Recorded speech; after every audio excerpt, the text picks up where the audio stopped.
Hello and welcome to another Overlord lore video, and today we will take a look at how Emperor Jircniv reacted to Ainz Ooal Gown and all of the victories he didn't even realize he had won over him. But before we do so, let me thank my Patreons for supporting this channel. Now, Emperor Jircniv had led his empire to even more glory and prosperity than it already had under his predecessors, and after a troubled start, he now firmly sat on his throne, while any meaningful political opposition had been eliminated. Furthermore, he waged a winning war against the Kingdom of Vitories, and he did it without endangering the military potential of his nation in any meaningful way, shape or form.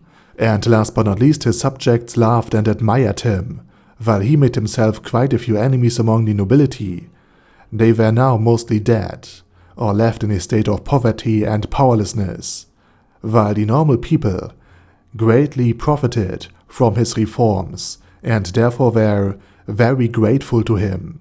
But everything changed when a dragon landed in his courtyard, and then just a moment later, many of his elite guards, one of the 4 imperial knights among them, had been killed by the dark elf envoys sent to him.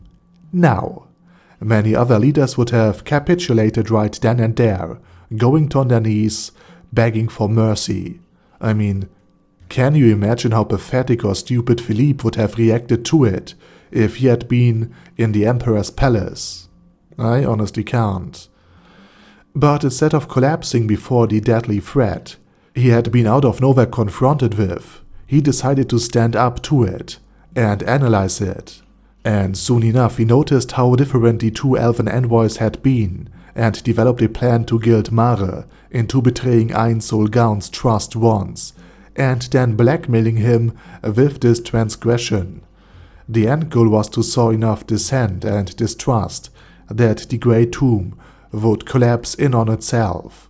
And so he prepared for a war of words with Ainz Ooal Gown, only to realize that he was hopelessly outmatched.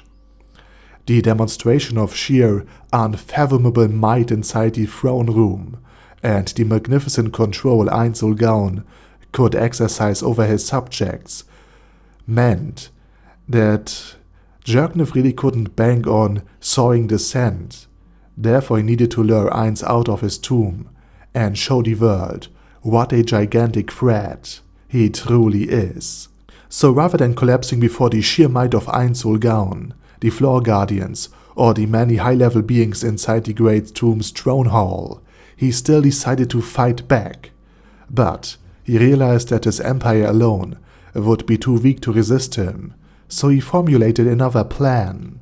Ally with Ainz Ooal Gown, thereby become the last one of his states on the list to conquer.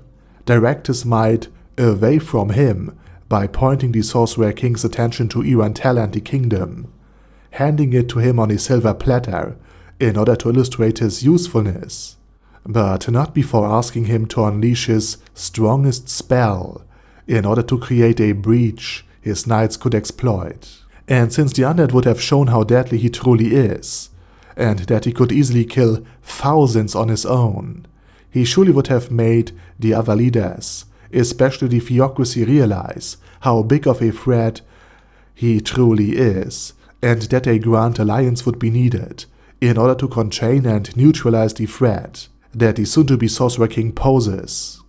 And his plan failed successfully.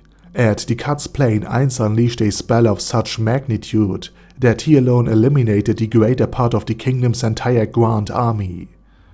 But his gods had been so powerful and threatening that his own entire army fled. Every single dead imperial knight was a result of the gross bewilderment and sheer panic his army had experienced, trampling down their own allies in order to save themselves. Now falling back into his seat, or rather collapsing onto it, laughing maniacally while he read the report, he realized the magnitude of the threat he had chosen to battle. But, to his credit, he still hoped to fight it successfully once the Grand Alliance had happened, But the difference in power was enough to stress him to the brink of breaking. Stomach pain, hair loss, and the ungodly feeling that something was watching him all the time was an immense burden placed upon him. But again, he still carried on and tried his best to contain Ainz's burgeoning realm. But on the way to a secret meeting place with the theocracy, they were not only caught off guard by Ainz, who had chosen to fight in the arena, but he also had been caught with the envoys of the temples and the theocracy red-handed, branding Jircniv a traitor in the eyes of his would-be allies. And so finally, outsmarted and defeated by the Sorcerer King, Jircniv finally decided to cut his losses and asked to become a subject of His Majesty, and Ainz reluctantly accepted. And then everything changed for the better. Instead of spending day and night working for the greater good of the Empire, like the enlightened monarch he was, he just did what Albedo, Ainz Ooal Gown's prime minister, bid him to do, and therefore he turned his stressful position into a comfortable one. And now, the Emperor is a part-timer, and he finally had made a friend. And the friendship between him and the Quagoan leader really deserves a video on its own.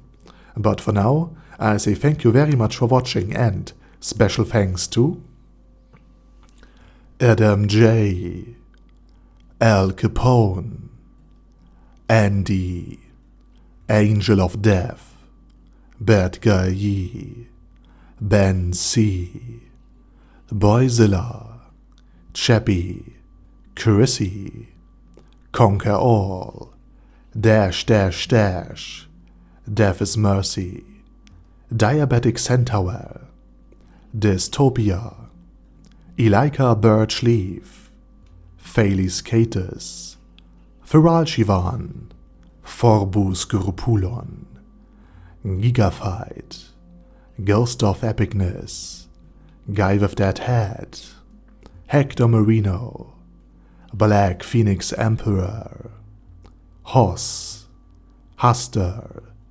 Jacob G, Jana B, Jason, Kleinator, Chromius, Large, Lifa, Legendarius, Lord Nishikian Rai, Lord Touch Me, Lord Ulbert Elaine Odell, Lucis Ollie, Lexus Fox, Majima, Mad, Mad C, Marcos, Michael R, Mr. Shoes, Mindless Wrath, Minnow 13, Mirtis, Nfiria's Potion, Okill, Perdipentum, Primus 11, Sasuga Einsama, Sebastian, Shadow Lightning Wolf, Surge,